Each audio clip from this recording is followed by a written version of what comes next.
Bună dimineața, dragi prieteni, stimați tovarăși, stimați elevi. Astăzi, salutare, dragi prieteni, astăzi avem se susține proba scrisă la limba și literatura română. Da, să închid asta când facem un zgomot de mod. Așa, după cum spuneam, astăzi se susține proba scrisă la limba și literatura română. Nu pot să zic că sunt foarte pregătit, dar nici nu sunt foarte inadaptat, sunt acolo între medium. Deci dacă pică ceva bun, bombă, intru o notă bine, dar dacă pică o de asta nasoală, mă aștept la o notă de trecere, un 5-6 acolo. Deci s-ar vedea. M-am echipat, m-am îmbrăcat frumos, elegant. I-am dat mesaj lui Giugiveanu, văd ce 10 cum e, etc. Dar nu știu dacă s-o treză dracu încă, că la vreo 3 ceva îmi trimite mie TikTok-uri. Deci vom vedea care e situația. Revenim. Fraților, acum mă duc și la microbuz și aseară nu prea am putut să dorm și așa că a fost o căldură imensă afară, 20 ceva de grade. Noaptea, atenție, noaptea. M-am sculat vreo 3-4 ore din somn, pizda măs. Băieți, am visat că pică harapar. Și acum mai citesc o leacă din el, cu microbuz încolo, că din el nu prea am, cum să spun eu, reținut foarte multe. Și dacă citesc un pic și poate așa, și dacă pică, poate scriu ceva și poate îmi pușc acolo un șesar, un șeptar, un optar, știi ce zic? Da. Un mesaj. Salutare, dragi prieteni, un mesaj pentru toți examinații de astăzi. Mult noroc, baftă coaie, cu Domnul înainte. Respect. Fost Bacu. A fost chiar lejer, pot spune, doamnelor și domnilor. Perspectiva narrativă a novelei Moară cu noroc de Ioan Slavici era una obiectivă, în care naratorul era obiectiv, omniscient și omniprezent. Cam asta am scris eu, am mai băgat un rezumat de aproximativ 800 de cuvinte și eu sper că o să fie într-un final rău și nu o să iau bani. Ce ți-a picat? Ce mi-a picat? Mi-a picat 100 de lei bonus live casino pe Sperbet, acum vă arăt. Deci cum intru pe Sperbet, deci scrie aici clar, da? Uitați, oameni buni, nu aici că e și depunere, nu doamne, nu trebuie să depunem. Bonus casino 100 ron, acum mai jucăm, urați-mi noroc. Bucătarașii mei avem aici un ouț cu un șnițel de pui frumos, cu niște brânzică și niște salațică frumos, așa cu niște ceapă roșie, castraveciori, o can de apă frumos, niște pănițe. Ăsta e meniul zilei, băieți, și vreau să vă spun că eu mi-am dat seama de o chestie. L-am filmat pe Giugiveanu frumos și să vă spun în perspectiva lui cum a fost, dar nu v-am spus perspectiva mea cum a fost. Băi, după mine a fost chiar simpluț, adică gândiți-vă că am scris 8 pagini. Eram la eseu, scriam acolo frumos, scriam și la un moment dat nu mai terminam eseul ăla, că nu știu cum Bora s-a făcut, tot am scris, nu mai avem oprire. Mi s-a blocat sămâna aia, m-a făcut febră musculară de la D, știi, ești nebun la cap, bă, unul n-am scris atâta în viața mea niciodată. Și, da bine, că să nu mai zic că am avut niște fete în clasă care face că eu eram la rândul de la geam și odată subiect la rândul la perete. Și face că o întrebat-o pe una ce-o picat și face aia cu Iona.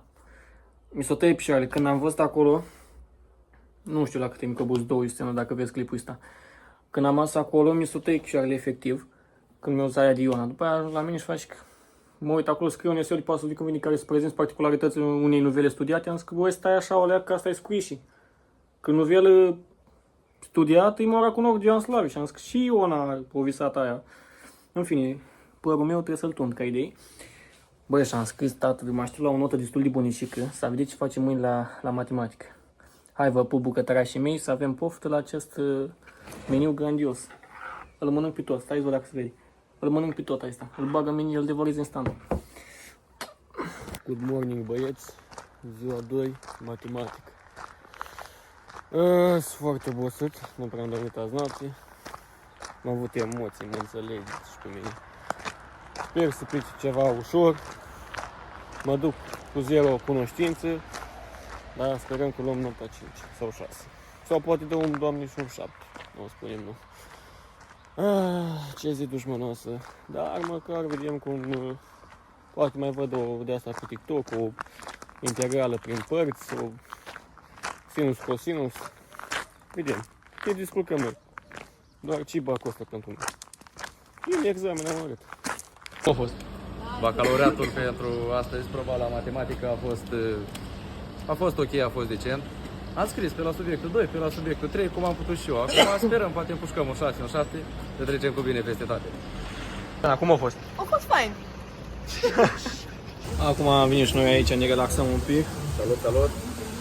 La o berică după proba la matematică. Eu am făcut bine, el nu mă prea făcut bine, că e mai neîndemânat că l-a scris. Da, totul e ok, că Doamne să luăm bacul, să nu Bere mergem. același gust are, oricum am scris. Da, oricum, Doamne să luăm ca să nu ajungem la Bularca, în Iași. Ia, cum a fost? Mi-a picat și astăzi 100 de lei bonus casino pe Superbet. Bun! Băi, cât e bătine așa un pont? 5, cred. Ei bacul, dă-și mi-o cu de lui. Sărna. Am așa 2 secunde. Băi băieți, mă duc și eu acasă în sfârșit. Am ajuns în satul cu Meneatal. O duc pe frumusețea asta, o duc un pic acasă. Să aerisească seulea, să se spele, că miroase deja urât. Eman un miros foarte urât. Și mă duc și eu acasă, mă schimb și mă culc direct, că mâine zi liberă, stăm acasă. Păi, stai că trebuie să mă ies dimineața la 8:30, am programat la tuns. Pleacă lâna asta din cap jos. Se duce imediat jos. Și după ce, nu știu, vedem ce mai facem și cam asta e situația. Dăm bacul la biologie, chimie și vedem notele. Săptămâna viitoare luni. Okay. Bună dimineața, dragi prieteni. Vreau să spun doar 2 chestii importante după mine. Prima chestie, unul la mână ar fi că vreau să încerc și o scuze la frizura asta perversă. Și a doua chestie, știu că mă vedeți așa îmbrăcat cu hanorac pe mine, cu pantaloni lungi. Bă, văr le-a picat vremea de afară de la 36 de grade, azi e 16 grade, e 2, am un frig afară de mori, o plouat azi noapte, tot o rupt. Am luat țârla de pe casă. Nasol tare, nasol văvle.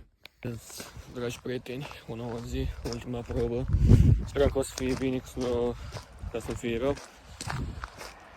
Last probă, vom mai veni și săptămâna viitoare cu rezultatele. Doamne, ajung acasă, dau frumos drum la o șampanie de asta, că s-o terminat cu școala, s-o terminat cu toate examenele posibile, toate prostiile este. Uf, Doamne! Oricum, am auzit și Ioan Slavic și omul să fie fericit cu sărăcia sa, căci dacă e vorba de bogăție, nu banii te fac fericit, ci liniștea colibei tale sau ceva genul ăsta. Știți voi replica aia, că ați auzit tot în continuu. Da, băi fraților, ieri erau 15 grade, azi sunt 14.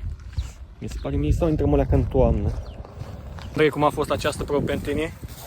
A fost o probă, pot să spun că a fost, dar... Adică am așteptat, dar până la urmă nu... Da, ok.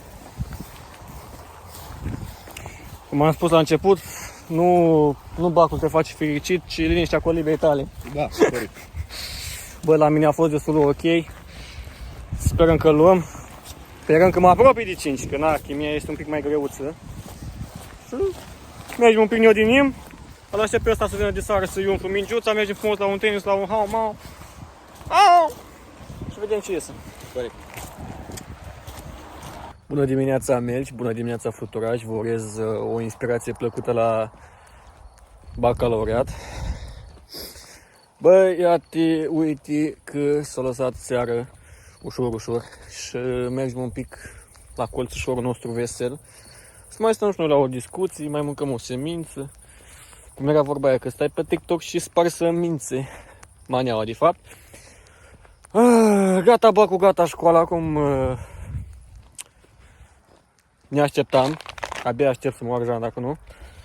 Și de acum să înceapă le distracționes, cum dracu se cheamă. O să fiu, davai muzică cu oniachez de... Stai că pe aici trebuie să fac manevri evazive, că am un drum să moară Jean, dacă nu. Și băieți, cam asta e situația. Așteptăm rezultatele de luni. Alea frumoase rău. Să vedem ce cote de pariu prindem așa, ca idei. Că dacă pățim și noi ca dragi de la clasa 8-a, că le-au dat din circuit și, bine, le-au dat o evaluare destul de ușoară și ei nu au fost în stare să iei acolo niște note decente. Adică pe vremea mea, când m-am dat eu în clasa 8-a, mi-a picat genul Epic Park sau ceva genul ăsta, sau Schița, dracu, nu mai țin minte. Și eu, băiet, cum eram intelectual și atunci, am băgat toate trăsături. Genul epic, genul dramatic, genul Și gen mai erau acolo. Păi, surprinzător, la român a luat 7-0-0. Că după aia la... Ușor, tată, ușor. Că după aia la matematică am luat 5-25, asta e partea a doua, dar na, matematica făceam cu un profesor care nu prea aveam 3 de 3 și 2 în teză am avut ca idei, deci da. Băieți, aici încheiem și noi vlogul ăsta pe întuneric. Frumos folosesc telefonul lui Maria. Folosesc telefonul Mariei pentru a mă vedea și eu un pic. Aici închei și eu vlogul ăsta minunat. Tu zgâtul. Aici închei și eu vlogul ăsta minunat. Nu uitați să apăsați butonul de like, share, subscribe, comentarii, să duceți sus întâlniri pe mine. Mă găsiți pe Instagram, Andrei, pe TikTok la fel. V-am pupat, vă pupă și Maria. Ne revedem într-un alt vlog cu un nou context. Vă pup.